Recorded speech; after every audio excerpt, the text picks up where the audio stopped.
everyone, Tim Easton here again, Castle Defense 360 Security Consulting. I hope you all have been safe and aware and paying attention, taking your eyes off your phone for a couple minutes, enjoying life, and watching for people that are up to no good.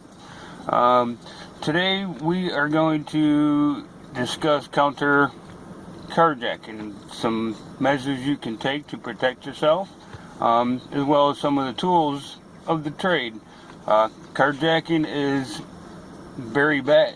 It happens quite frequently. Sometimes it ends in death of the victim or injury. Sometimes it works in our favor and the bad guys get what's coming to them. One of the main things that makes a carjacker successful is the element of surprise.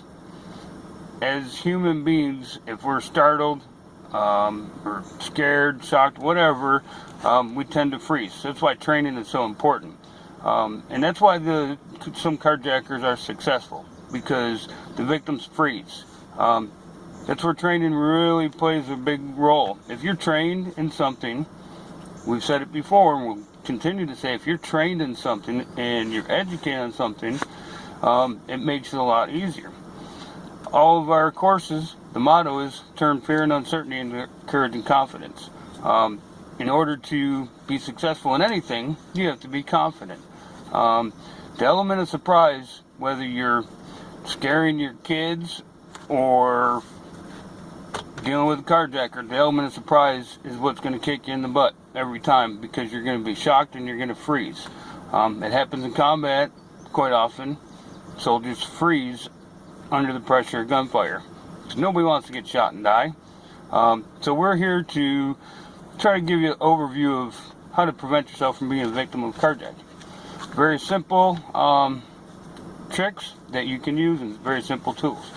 Right here we have a small can of pepper spray. Not real expensive.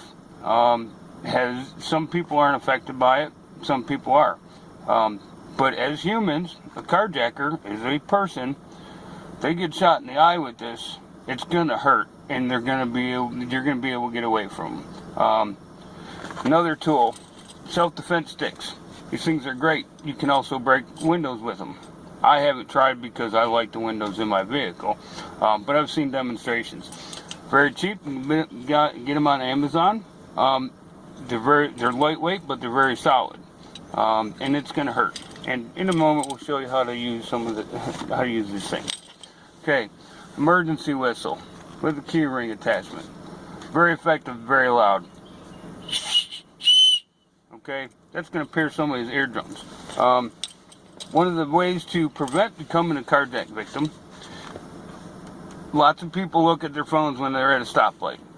I do it myself, but I also look up every 2 seconds, 1 second, to make sure that for one, when the light turns green, I want to be able to go. For two, I look to see if anybody's approaching my vehicle. Always aware. And it's not about being paranoid and always looking around. It's about being situationally aware.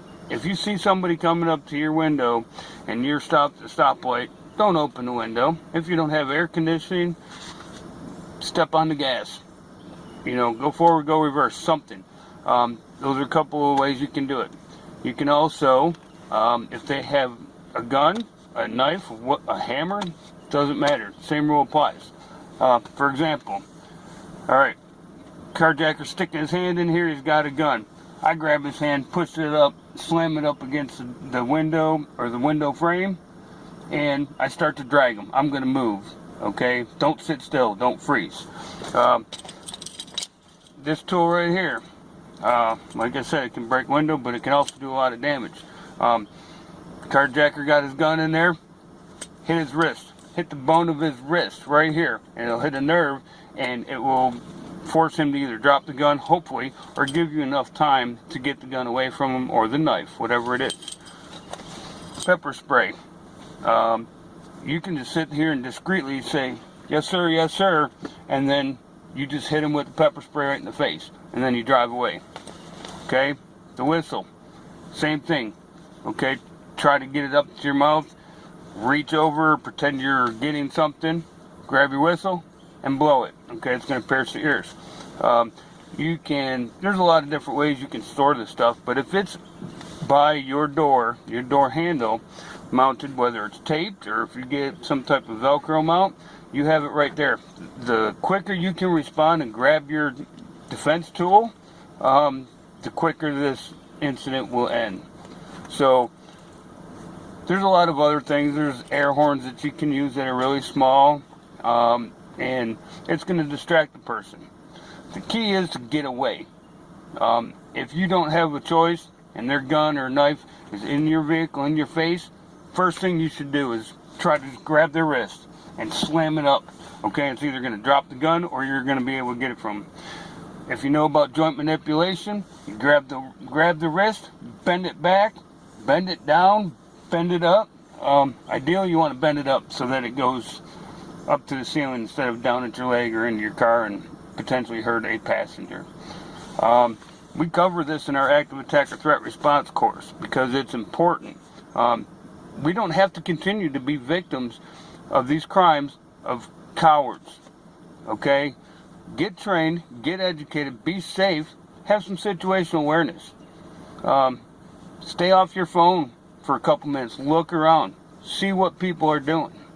So, get a hold of us, and we'll come and teach you all these tricks. There's many more, there's other tools that you can use, and we'll be more than happy to help train you on that. So, thank you for the time, and I hope these videos are helping you. Again, stay safe, and we'll see you again.